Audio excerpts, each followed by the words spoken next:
Բանորություն չունեք, բալիկ երբեք ունենալու։ Յա, բայց այսքան ժամանակ անցել։ Ստացվում է, որ ամուսնությունը պիտի անպայման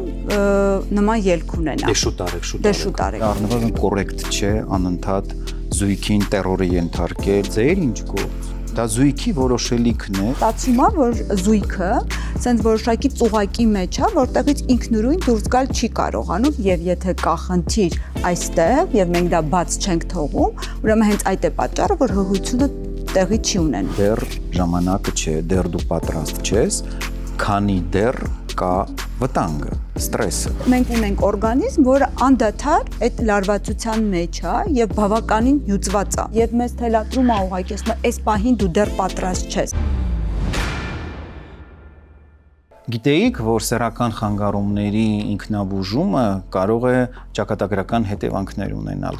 Եվ հաճախ մենք այդ հետևանքները տեսնում ենք։ Ինչու՞, որովհետև սեռական խանգարումը, օրինակ, եթե վերցնենք պոտենցիայի խանգարումը, միայն զուտ ախտանիշ չէ։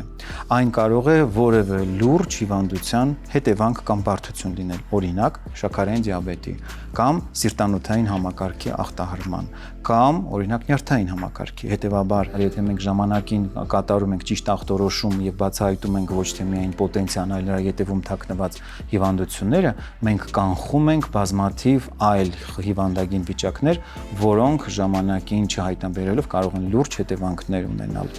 Այսինքն ժամանակին պետք է սկսել կատարել ճիշտ ախտորոշում, ոչ միայն գանգատ այս դեպքում պոտենցիայի խանգարումը, այլ նաև մնացած հիվանդությունները։ Մեր գիշերային զրույցների ընթացքում մենք խոսում ենք այն ամենի մասին, ինչի մասին դուք սովորաբար լռում եք։ Բարի կես գիշեր։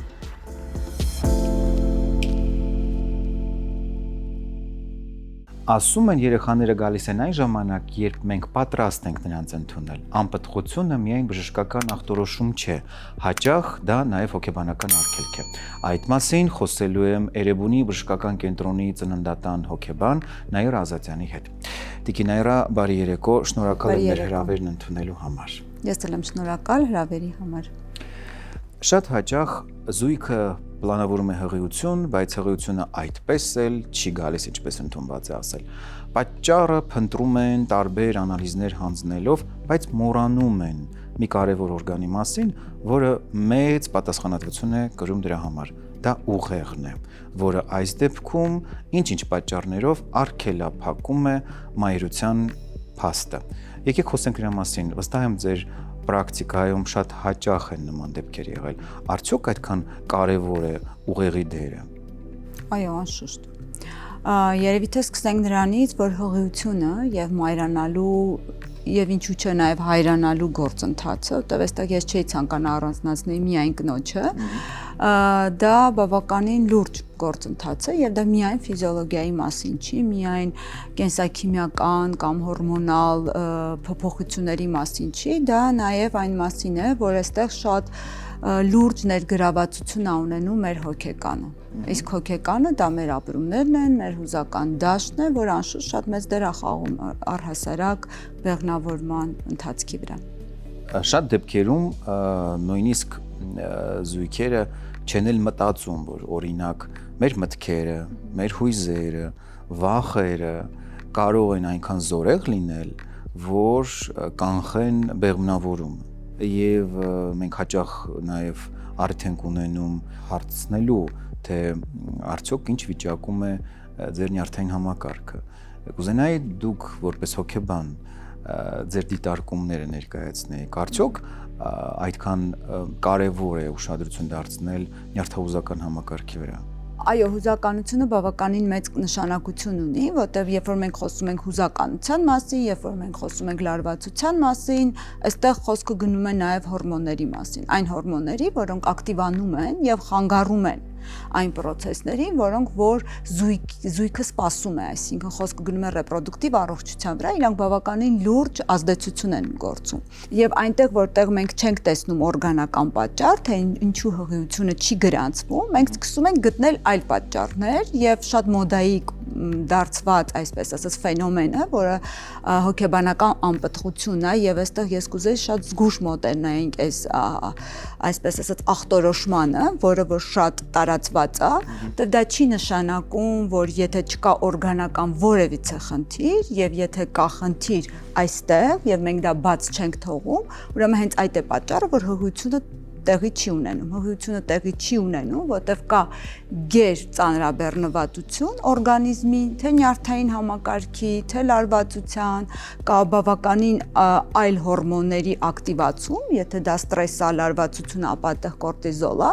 եւ նաեւ հարաբերությունները զույգի դառնում են ոչ թե հաճույքի համար, այլ դառնում է որպես որոշակի պրոտոկոլային հարաբերություններ, որոնց վերջում անպայման պիտի լինի հղիություն։ Ստացվում է, որ զույգը ասենք որոշակի ծուղակի մեջ է, որտեղից ինքնուրույն դուրս գալ չի կարողանում եւ նույնիսկ չի հասկանում իսկ ինչպես են այդ բոլոր process-ները ընթանում։ Եվ այստեղ շատ կարեւոր է այդ մասնագիտական, նեղ մասնագիտական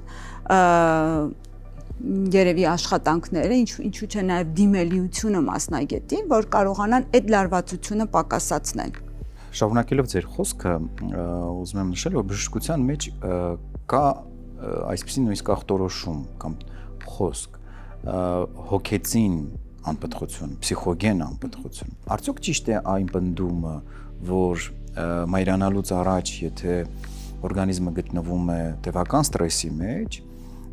կարծես թե որպես պաշտպանական ֆունկցիա հղիություն չի գրանցվում այն պատճառով, քանի որ ապագա մայրը կինը գտնվում է ստրեսի մեջ եւ օրգանիզմը կարծես թե ստանում է հրահանգ, որ դեռ ժամանակը չէ, դեռ դու պատրաստ չես, քանի դեռ կա վտանգը, ստրեսը։ Եվ շատ կուզենայի հատկապես, որ մենք այս հարցի վերաբերյալ խոսեինք, քննարկեինք, քանի որ շատերը շտապում են միայն անալիզներ հանձնել, պարզելու, թե ինչ վիճակում են իրենց վերարտադրողական հորմոնները, բայց օրգանիզմը դեռ տալիս է իր հուշող ազդակները։ Դե հիմա տեսնեք, օրգանիզմը երկարատև ժամանակ գտնվում է դիստրեսի մեջ, այսինքն բացարձակ, բացասական ստրեսի ազդեցության տակ։ Ինչա կատարվում մեր հոգեկանի հետ։ Նա մաքսիմալ փորձում է ռեսուրսներ գտնի, որ վերականգնվի եւ դրա հետ մեկտեղ պաշտպանում է, այսինքն ցանկացած նոր ազդակ ներսից արգելափակում է, որտեղ հասկանում է, որ մենք դեռ պատրաստ չենք այդ ամենին։ Եվ դա կլինի երկրորդական բարդություն այն տեսանկյունից, որ օրգանիզմը ռեսուրս չունի։ Հղիությունը դա էլ իր տեսանկյունից էլի ստրես է, որտեղ պիտի հարմարվենք թե հղիության process-ին, թե ապագա դերերին, այսինքն որը որ ստանձնելու ենք որպես սոցիալական դեր, որպես ծնող։ Դա իհարկե լավ լուր է, իհարկե սպասված լուր է, բայց միևնույնն է, դա դասվում է դրական ստրեսի եւ մեխանիզմը հարմարվելու նույնն է, թե բացասականի, թե դրականի դեպքում։ Իսկ հիմա մենք ունենք օրգանիզմ, որը անդադար այդ լարվածության մեջ է եւ բավականին հյուծված է։ Եվ ստացվում է, որ մեր հոգեկան այդ տեսանկյունից շատ ավելի գիտակցված է եւ իմաստուն է եւ մեզ թելադրում է ուղղակի, ասում է, այս պահին դու դեռ պատրաստ չես, այսինքն կա չլուծված խնդիրներ, կա վերականգնվելու պարտադիր պայման, որից հետո դու պատրաստ կլինես անցնելու այլ փուլի։ Եվ այստեղ մի հատ նաեւ կուզեի նորից անդրադառնանք այդ փսիխոգեն անպտղության ֆենոմենին, ես շատ կուզեմ, որ դա չօգտագործվի մեր լսարանի կողմից, որ եթե չկա հղիություն, ուրեմն դա բացարձակ կամ հոգեբանական ֆենոմեն է, կամ փսիխոգեն է, միայն այն դեպքում ենք խոսում, եթե բժիշկների կողմից հերքված են բոլոր օրգանական պատճառները, որտեղ ես այս վերջերս շատ եմ բախվում այդ խնդիրների հետ, հա, երբ որ ինքնա ախտորոշում է դրվում, ասում են այ դա ամեն ինչ գլխից է գալի եւ եթե դու ուղեղդ անջատես, սկսես դրա մասին չմտածես, անպայման հղիությունը տեղի կունենա։ Նորից եմ ասում, պարտադիր է, երբ որ այդ հերքումը օրգանական խնդիրների կա։ Եվ շատ դեպքերում մենք ունենում ենք նաեւ դրա շարունակությունը։ Նորապսակներին մեր իրականությունում հաճախ տրվող ամենատոքսիկ հարցը կամ ամենատոքսիկ հարցերից մեկը գեր հետաքրքրասեր հայացքով բանորություն չունեք, բալիկ երբեք ունենալու։ Բա այսքան ժամանակ է անցել, բա ժամանակը չի, բոլորին շատ է հետաքրքրում, իհարկե չակերտավոր գուցեև անչակերտ բարի մտքով հնչեցված հարցը, թե նորություն ունեն, թե ոչ։ Ես գիտեմ, թե ինչ հետևանքներ է դա ունենում սեռականի վրա, դրա մասին կխոսենք, բայց վստահ եմ, որ անմասն չի հոգեբանական կողմը դրա հետևանքների։ Ինչ հետևանքներ կարող է դա թողնել զույգի վրա։ Առաջի հերթին այդ տոտալ ներգրավվածությունը զույգի կյանքում բարեկամներիս, կեսուրս, կեսրայերի ինչ որտեղ անընդունելի է, որտեղ եթե մենք խոսում ենք նոր ամուսնական զույգի մասին, որտեղ ամուսնությունից հետո այդ սպասելիքները պարտադիր են եւ դա ինչ որ դարձել է ավանդույթ, պարտադիր, չմոռանանք, որ զույգը պիտի նաեւ ինքն էլ հարմարվի որպես զույգ։ Եվ կապ չունի, քանի տարի են իրանք իրար ծանոթ, ինչքան լավ են իրար ճանաչում, միևնույնն է, ամուսնությունը այսօր շատ ենք խոսում ստրեսի մասին, բայց ամուսնությունն էլ է դրական ստրես, այսինքն դա նոր դեր է։ Այդ նոր դերին իրանք պիտի հարմարվեն իրար հետ ապրելու, իրար ճանաչելու որպես զույգ, որպես նոր սոցիալական դեր։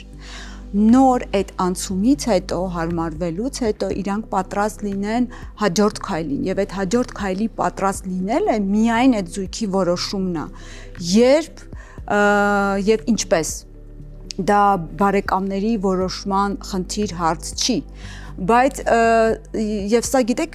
շատ հետաքրքիր է, որ մի կողմից շատ տարածված բան է մեր ազգաբնակչության մեջ, բայց մյուս կողմից նաեւ այսօրվա երիտասարդների մոտ բավականին հստակ դրված սահման է, ինչի համար ես շատ հարգում եմ մեր երիտասարդներին, դա չի խոսում նրա մասին, որ իրանք անհարգելից են վերաբերվում, այլ խոսում է նրա մասին, որ այսօր բավականին զույգեր շատ հոգեբանորեն փորձում են մաքսիմալ պատրաստված լինեն այդ ծնողի դերին եւ նույնիսկ ունենք դիմելիություն, երբ որ իրանք ուզում են այդ ճանապարհը անցնեն ավելի առողջ։ Իհարկե մի կողմից ինքը շատ դրական է, մյուս կողմից ինքը սենց շատ ուռճացված է այն տեսանկյունից, որ կարա բերի եւ ավելի մեծ վախի եւ ավելի մեծ տագնապի, որը բերում է իր հետ ծնողի դերը։ Անշուշտ այդ բոլոր հարցերը շատ խանգարում են եւ ոնց որ դուք ճիշտ նշեցիք եւ ձեր ոլորտում եմ հետագայում խնդիրներ լինում, իսկ եթե այդ խնդիրը լինում է ձեր ոլորտում, ապա դրանից բխում է նաեւ այն, որ դա խանգարում է արդեն առողջ հղիանալու գործընթացին եւ առողջ հարաբերություններին, որտեղ դա արվում է միայն, չգիտեմ, սպասելիքները բավարարելու համար։ Եվ երբ որ մենք ապրում ենք սպասելիքները բավարարելու համար, բայց այդ սպասելիքները մեր մասին չի, դա իհարկե նաև տվյալ անձի մոտ բերում է տարբեր ներքին կոնֆլիկտներին։ Եվ շատ հաճախ դա ունենում է նաև իր սեռական դրսևորումներ։ Գուցե շատերին դուր չգա իմ հնչեցրած միտքը, բայց դա առնվազն կոռեկտ չէ անընդհատ զույգին տերորի ենթարկել եւ ամեն հանդիպան ժամանակ արհեստական դեմքին այդ հարցը հնչեցնել։ Նորություն չունեք, բայց երբ է լինելու նորությունը, չմտածելով, որ դա լուրջ հոգեբանական տրավմա է։ Թող որևէ մեկը չմտածի, թե ավելի շատ կարող է անհանգստանալ, զույգից ավելի շատ, թե իրենք բալիկ պլանավորում են կամ ունենալու են, թե չէ, որովհետև զույգը շատ լավ ամեն ինչ հասկանում է։ Եվ այդ ավելորդ ջանասիրաբար մատուցված այդ հոգատարությունը շատ հաճախ տալիս է իր վնասները։ Հատկապես նաև սեռական վնասները, որովհետև զույգը գալիս է մեզ մոտ եւ պարզվում է, որ իրենք տևական ստրեսի անընդհատ ինչ-որ պախարակումների մեջ են գտնում, որ դեռ բալիկ չունեն։ Եվ առաջանում են նաև սեռական խնդիրներ, հատկապես տղամարդու մոտ, որովհետև ամեն մի հանդիպման ժամանակ հնչում է այդ հարցը։ Բայց այսքան ժամանակ անցել, ձեր ինչ գործ։ Դա զույգի որոշելիքն է եւ զույգը բոլորից ավելի շատ է մտահոգվում եւ հատկապես այն դեպքում, երբ որ իրենք պլանավորում են, ունեն խնդիրներ, այդ խնդիրները պետք է լուծեն, հետո նոր անցնեն հղիության պլանավորման, չէ՞ որ դա պատասխանատվություն է։ Ու առաջանում են մի շարք սեռական խնդիրներ, որոնք շատ դեպքերում ավելի բարդանում են։ Տղամարդու մոտ կարող է առաջանալ պոտենցիայի խանգարում, սեռական ցանկության նվազում եւ այդպես շարունակ։ Կնոջ մոտ առաջանում են մի շարք խնդիրներ, արդեն ինչպես սեռական ցանկության նվազում, այնպես էլ օրգազմի խնդիրներ եւ այլն։ եւ բնականաբար մենք արդեն սկսում ենք փորձել վերացնել այդ տոքսիկ մթնոլորտը, այդ անառողջ հետաքրքրասիրությունը եւ բնականաբար արդեն կոչ ենք անում հատկապես ծնողներին վերացնել այդ ճակերտավոր այդ առողջ հետաքրքրասիրությունը, որը հասնում է մինչեւ անկողին։ Այս ամենը նաեւ նկարագրում է այն, որ ցավալի է այն փաստը, որ կանացիության կերպարը եւ տղամարդկության կերպարը այստեղ հավասարեցվում է այն արժեքի ես իմ ֆունկցիան կենսաբանական կարող եմ կատարել թե ոչ։ Այսինքն ես որպես կին ունեմ արժեք միայն այն դեպքում, երբ որ ապահովում եմ հաջորդ սերնդի աշխարհի հայտ գալը եւ ես որպես տղամարդ կարողանում եմ ֆերտիլ լինեմ հարաբերությունների մեջ։ Սա իրականում այն ամենամեծ խնդիրներից մեկն է, այն ինչ որ դուք ասացիք, որտեվ ստացվում է, որ այդ սպասելիքները բավարարելու համար եւ հաճոյախոսելու համար եւ հասարակության մեջ իր կարևոր տեղը զբաղեցնելու համար մենք պիտի անպայման այդ ֆունկցիան կատարած լինենք։ Եթե ոչ, այդ դեպքում անգամ այն արտահայտությունները, հա, այսինքն իսկ ինչն եք սպասում, ժամանակը գնում է, ստացվում է, որ ամուսնությունը պիտի անպայման նման ելք ունենա։ Շուտ արեք, այո։ Ահա այսպիսի անառողջ օրինակների եւ խորհրդի բերումով հաճախ դժում է տղամարդու սեռական առողջությունը։ Հղիության պլանավորումը շատ պատասխանատու գործընթաց է եւ տղամարդը պետք է դրան պատրաստվի։ Եվ խնդիրները հաճախ իհարկե հասնում են նրան, որ տղամարդու մոտ կարող է տուժել պոտենցիան, ինչու՞ չէ նաեւ կարող է նկատվել վաղաժամ սերմնաժայթքում։ Խնդիրները լուծելի են, իհարկե սրան պետք է տալ կոմպլեքս մոտեցում, այսինքն պետք է համալիր մոտեցում ցուցաբերել, հասկանալով, որ խնդիրը միայն օրգանական չէ, այլ նաև հոգեբանական է։ Այս հարցում մեզ օգնության կարող է հասնել մեր հաղորդման գործընկեր Հայսամ ընկերությունը իր Տադաֆորտ եւ Դապոքսեցին դեղամիջոցներով։ Տադաֆորտը նախատեսված է պոտենցիայի խանգարման բուժման համար, իսկ Դապոքսեցինը վաղաժամ սերմնաժայթքման բուժման համար։ Տադաֆորտը ունի երկու դոզավորում՝ 5 եւ 20։ 5-ը նախատեսված է ամենօրյա օգտագործման համար, իսկ 20-ը պլանավորված սեռական հարաբերությունից առաջ։ Տադաֆորտը ի տարբերություն նախորդ սերնդի ներկայացուցիչների ունի մի կարևոր առավելություն՝ արագ է ազդում, ինչը փաստում են նաև պացիենտները բուժման հենց սկզբնական ժամանակահատվածում։ Դեղը ունի նաև մի կարևոր առանձնահատկություն, ազդեցությունը տևական է, իր ազդեցությունը այն թողնում է մինչև 36 ժամ, այսինքն դեղամիջոցը ընդունելու պարագայում տղամարդը կարող է ունենալ հարաբերություններ 36 ժամվա ընթացքում եւ նույնիսկ այդ հարաբերությունները կարող է կրկնել որոշ ժամանակ անց, քանի որ ինչպես նշեցի, դեղամիջոցը իր ազդեցությունը պահպանում է 36 ժամ։ Դապոքսեցինը ունի ազդեցություն սեռական ակտը երկարաձգելու եւ նույնպես ունի երկու դոզավորում 30 եւ 60, թե որ դոզավորումը կընտրի բժիշկը կախված է խնդրի վաղեմությունից եւ բարդությունից։ Երկու դեղամիջոցների միաժամանակյա օգտագործման դեպքում տղամարդու սեռական խնդիրները շատ արագ կկարգավորվեն եւ նրա սեռական առողջությունը լիովին կվերականգնվի։ Նայրա, շատ հաճախ զույգը պլանավորում է հղիություն։ Կինը ասում է, որ շատ է ուզում երեխա ունենալ, հանձնում են հարյուրավոր անալիզներ, բավականին թանկարժեք, բայց հոգեբանի կաբինետում կամ հոգեբանական խորհրդատվության ժամանակ պարզվում է, որ կինը ունի ընդգծված վախեր։ Օրինակ, մի քանիսը նշեմ, վախ օրինակ հարաբերությունից, վախ ցավից, կամ գուցե նաև ուրիշ վախեր, ես կուզենայի, որ դուք խոսեիք վախերի մասին, հատկապես ձեր պրակտիկայում նկատված։ Մեր պրակտիկայում ամենաերևի տարածված վախերը դա մայրանալու վախն է սոցիալական դերի հետ, արդյոք կկարողանամ լավ մայր լինեմ, արդյոք պատրաստ եմ այդ պատասխանատվությունը կրելու, իսկ պատասխանատվությունը եւ այդ դերը իր հետ որոշակի սահմանափակումներ ա բերում։ Հաջորդ տարածված վախերից մեկը դա սեփական մարմնի հետ կապված փոփոխություններն են, որ կարող են լինեն ծննդաբերությունից հետո, իսկ այդ փոփոխությունները ոչ միայն արտաքին տեսքը պահպանելու մասին է, այլ նաև ավելի սենց նեղա եւ անձնային, այսինքն կկարողանամ եւ դրանից հետո օրինակ ավելի գրավիչ լինեմ կամ դա կարա փոխի իմ հարաբերությունները զուգընկերոջ հետ։ Տարածված վախերից է նաև վախ ցավի, հետ կապված, որտեվ դա այն ամենատարածվածն է, որտեվ ստացվում է, որ ի սկզբանե մենք սովորեցնում ենք եւ դաստիարակում ենք, որ ցավի հանդեպ դիմացկունությունը բավականին կարեւոր բան է, իսկ ինչու, որտեվ ծննդաբերությունը միշտ ցավ է, իսկ եթե դու այդ կարևոր հատկանիշը չունես, քեզ շատ դժվար կլինի եւ ի վերջո նաեւ եկեք խոստովանենք, որ ծննդաբերությունը ինքը այն գործընթացն է, որը որ անվերահսկելի է այն տեսանկյունից, որ մենք իրան կանգնացնել չենք կարող եւ այո հղիությունը շատ երջանկություն է բերում, պոզիտիվ մտքեր է բերում, յուրահատուկ ներաշխարի մեջ այ կինը լինում, հա, հուզականորեն, բայց նաեւ նույնիսկ այն ամենաներդաշնակ զարգացող հղիության դեպքում լինում են վախեր, որոնք կախված են ծննդաբերության հետ։ Եվ այստեղ շատ կարեւոր է տարանջատել վախը առհասարակ ռացիոնալ է թե իռացիոնալ։ Նորմալ է, որ առաջի փուլում, երբ որ կա հղիություն, կամ վախեր եւ տագնապեր, դա շատ նորմալ է եւ դրանց հետ աշխատում ենք եւ շատ օգնում է նաեւ մայրության դպրոցը այստեղ, հա։ Դե այստեղ հաղորդակցումը չի լինում միայն հոգեբանի եւ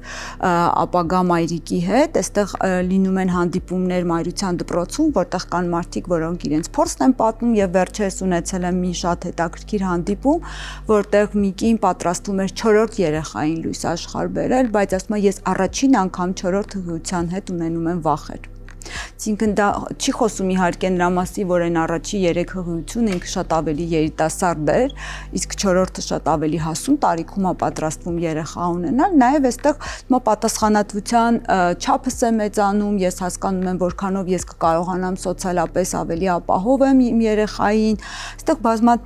բազմաթիվ հարցեր կան եւ այստեղ ամենակարևորը ինչ որ կարելի անել, ոչ մի վաղ չարժե զրկել։ Եվ չասել հալավ առաջինը չես, վերջինը չես, կանցնի, դա հիմա կարևոր չի, բա հետո ինչա լինելու, որ երեխատ մեծանա, այս պահին կա խնդիր, որին կարելի է անդրադառնալ, որը կարելի է լուծել, թեկուզ հնարավորություն տալ, ուղղակի վերբալացնել այն բոլոր տագնապները եւ վախերը, որոնք որ իրականում կան։ Եվ նույնիսկ եմ կրկնում, որոշ վախեր իհարկե շատ ռացիոնալ են, նորմալ են եւ իրանք կան։ Եվ վախերի մեծ մասը գալիս են մանկությունից շատ դեպքերում։ Այ որքանով են մանկական տրավմաները կամ ծնողի հետ հատկապես մոր հետ ունեցած հարաբերությունները ազդում հետագայում մայրանալու վրա կամ արգելք հանդիսանում։ Շատ են ազդում եւ դա այն անկարմիր թելով սենց անցնող ամենակարևոր փորձառությունն է, որ շատ անգամ ասում են ես չգիտեմ, ես կկարողանամ լավ մայր լինեմ, որտեվ նման օրինակ չեմ ունեցել։ Եվ այստեղ շատ կարևոր է նաև ինչ որտեղ հասկացնել, որ այն սցենար հնարավորություն չունի այստեղ կրկնվելու, այսինքն դու կարող ես այդ սցենարը փոփոխել եւ այն փորձը, որ դու չես ունեցել, դեռ չի խոսում նրա մասին, որ դու չես կարող լավ մայր լինես։ Իհարկե նաեւ լինում է այլ ծայրահեղություն, հա, որ այն ինչ որ ես չեմ ունեցել, ես մաքսիմալ փորձեմ տամ իմ երեխային, որ ինքը չունենա այն ապրումները, որ ունեցել եմ ես եւ այդ տագնապնել այն իդեալական մամայի կերպարի բերում է նրան, որ որոշակի խնդիրներ արդեն կարող են առաջանալ, բայց դա արդեն ընթացքում։ Եվ նաև ես ուզում եմ այստեղ շատ նկատառում անեմ, որ հղիության շրջանում մենք պրոտոկոլով չենք զբաղվում խորը հոգեթերապիայով, որը որ չի թույլատրվում, ելնելով կնոջ ֆիզիոլոգիական իհարկե վիճակից, դա իհարկե սենց լինում է ռացիոնալ հոգեթերապիայի տեսանկյունից, ավելի շատ նուրբ, պահպանողական հետագայում, եթե նորից խնդիրներ են լինում, ծննդաբերությունից հետո մենք կարող ենք վերադառնալ, բայց շատ կարևոր է հասկանալ, որ հղիության շրջանում մենք շատ խորը հոգեթերապիա չենք անում, որտեղ մենք շատ լավ գիտենք, որ հոգեթերապիան միշտ չի, որ դրական հույզերի մասին է, ինքը կարող է նաև շատ բացասական հույզեր առաջացնի եւ բարդ աշխատանք է իրականում։ Նայրա, մեր կյանքում հաճախ ենք մենք նկատում դեպքերի, երբ զույգերը տարիներով բուժվում են բալիկ պլանավորելու համար եւ երբ որ հիասթափվում են, քանի որ հղիություն չի գրանցվում, կամ երեխային որդեգրում, կամ փորձում են արհեստական բեղմնավորման միջոցով հարցը լուծել եւ դրանից կարճ ժամանակ անց կինը հղիանում է բնական ճանապարհով։ Պարադոքսալ ֆենոմեն։ Արդյոք բաց թողնելը, խնդրի մասին չմտածելը այդքան բուժիչ նշանակություն ունի ճակերտներում իհարկե, եթե կարելի է այդպես ասել։ Իսկ այստեղ ամենամեծ նշանակությունը ունի այն, որ հարաբերությունները դառնում են եւ ինտիմ կյանքը դառնում է ավելի բնական, այլ ոչ թե պարտադրված։ Եվ այստեղ շատ կարևոր է նաև այն ընդունումը, որ կա խնդիր, այս պահին ես դա լուծել չեմ կարող եւ գտնում եմ այլ ռեսուրսներ եւ այլ ճանապարհներ։ Եվ գերլարվածությունն էլ է այստեղ պակասում։ Բազմաթիվ գործոններ կան այստեղ եւ նաեւ եթե մենք խոսքը գնում է երեխա ունենում են IVF-ի շնորհիվ կամ որդեգրում են երեխա, իրանք արդեն իսկ ստանձնում են այդ ծնողի դերը եւ հասկանում են, որ վերջ իրանք արժեքը ապացուցված է, ձևավորված է եւ սա բերում է նրան, որ լարվածությունը նվազում է, ստրեսը նվազում է, հարաբերությունները դառնում են առողջ, այլ ոչ թե օրացույցով, այլ ոչ թե որպես պարտադրանք եւ ստացվում է այն, ինչ ստացվում է։ Հորմոնները հանդարտվում են, թե տղամարդու մոտ, թե կնոջ մոտ, ինչը որ շատ կարեւոր է։ Նաիրա, մենք անդադ խոսում ենք կնոջ հոգեբանության մասին։ Մեզանում դա կարծես թե ընդունված ավանդույթ է, որ հղիություն չգրանցվելու դեպքում անմիջապես կնոջն են ուղարկում բժշկի։ Բայց մոռանում ենք, որ ամեն դեպքում դա զույգային process է։ Հղիությանը մասնակցում են երկուսով։ Եվ այստեղ իհարկե կուզենայի խոսենք տղամարդու գործոնի մասին։ Արդյոք հոգեբանական խնդիրները չեն կարող հանգեցնել տղամարդու մոտ այսպես կոչված հոգեբանական անպտղության, օրինակ ֆինանսական խնդիրները կամ որևէ սոցիալական այլ գործոններ, ինչպես են ազդում տղամարդու վրա, որովհետև սրա մասին չի խոսվում։ Եվ բացի դրանից նման դեպքերում ո՞րն է տղամարդու դերը զույգային հարաբերություններում, երբ որ բախվում են նման խնդրի։ Իսկ դու ամենասկզբից պետք է հասկանանք, որ դա զույգի խնդիր է, դա մեկ անձի խնդիրը չի։ Այո, մեր երկրում ընդունված է, որ ամենաառաջի հերթին պիտի լինի կինը, հետազոտված, բոլոր, այսինքն հետազոտությունները եւ բժշկին պիտի դիմի կինը, այլ ոչ տղամարդը, այնիշ տղամարդը այսօր բավականին մեծ խնդիր ունի ռեպրոդուկտիվ առողջության մեջ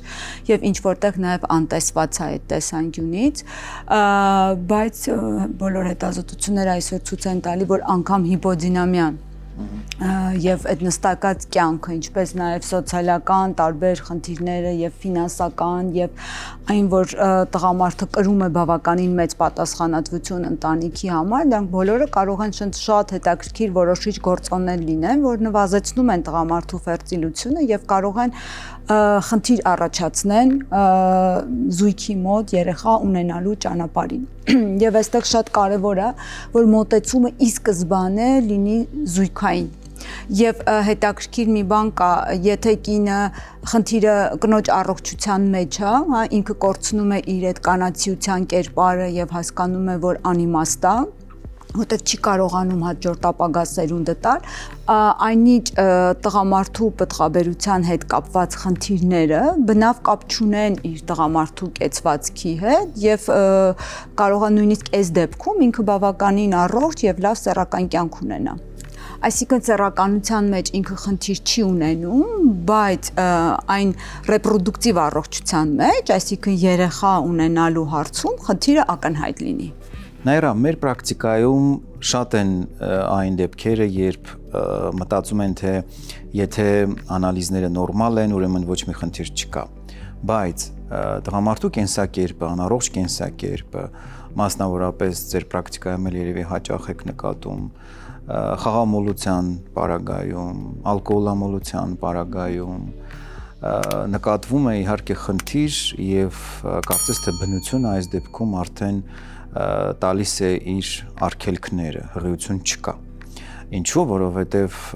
նմանատիպ անառողջ հակումները ազդում են տղամարդու վերարտադրողական առողջության վրա, բերելով սերմնայեղուկի որակական ու քանակական ցուցանիշների վատթարացմանը։ Ինչ անել, Ինչից սկսի զույգը, որը հուսահատված նայում է հղիության տեստին, որտեղ մեկ գիծ է տեսնում։ Ինչ անի զույգը, որպեսզի շուտ չհանձնվի եւ շարունակի իր պայքարը, որպես հոգեբան ձեր խորհուրդները։ Քանի որ մեր ոլորտը Հայաստանում պերինատալ ոլորտը հոգեբանների, այսինքն որոնք աշխատում են մինչև հղիությունը, հղիության ընթացքում եւ հղիությունից հետո զույգի հետ նոր սկսում զարգանալ այն տեսանկյունից, որ փորձում ենք ավելի իրազեկենք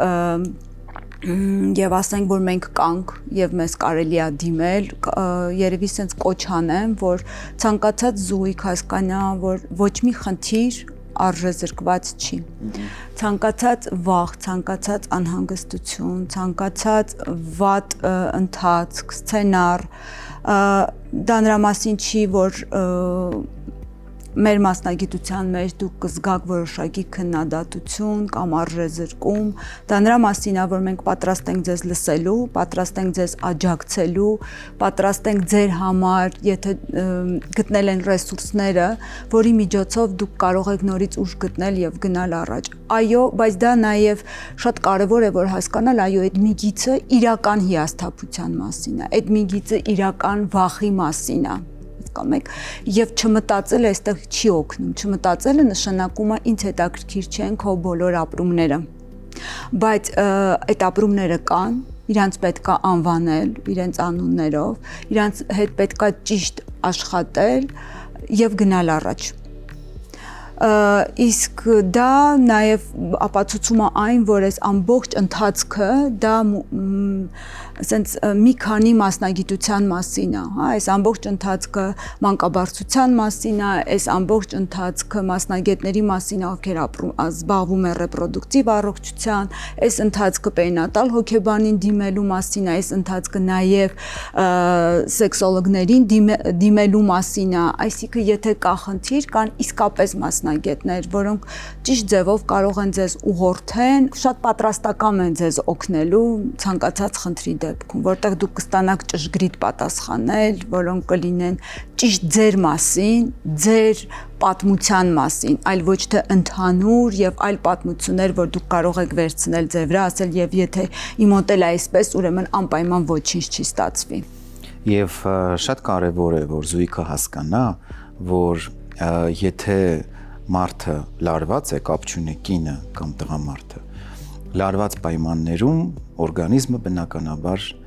մերժում է հղիանալու փաստը, քանի որ հղիությունը շատ կարևոր եւ պատասխանատու գործընթաց է, որին պետք է մոտենալ հանդարտ, հանգիստ ուղեղով, որպեսզի հղիությունը լինի առողջ եւ հետագայում բարդություններ չլինի։ Նաիրա, ես շատ շնորհակալ եմ հետաքրքիր քննարկման, արժեքավոր դիտարկումների համար, առավել քան վստահ եմ մեր հաղորդումը կտա իր օգտակար պտուղները։ Շնորհակալություն։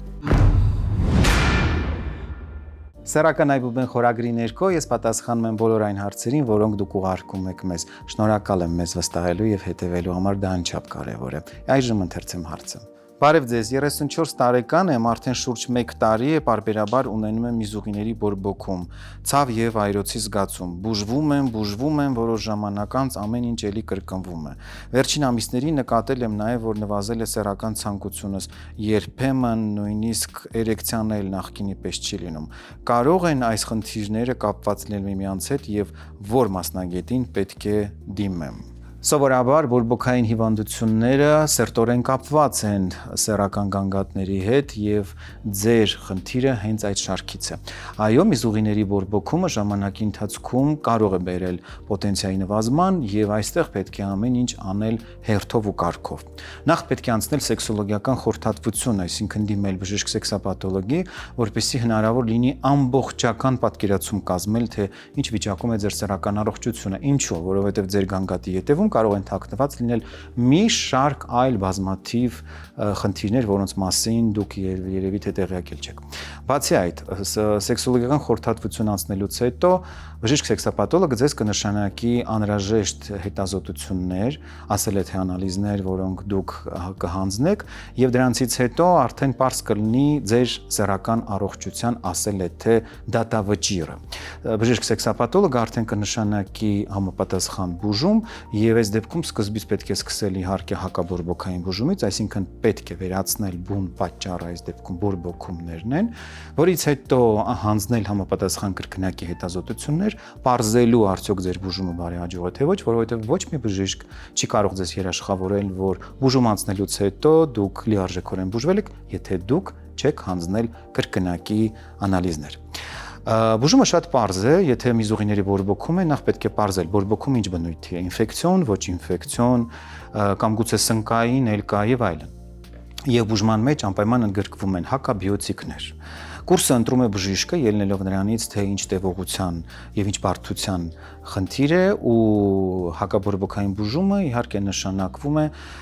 ելնելով ախտորոշումից։ Նշանակվում է հակաբիոտիկներ։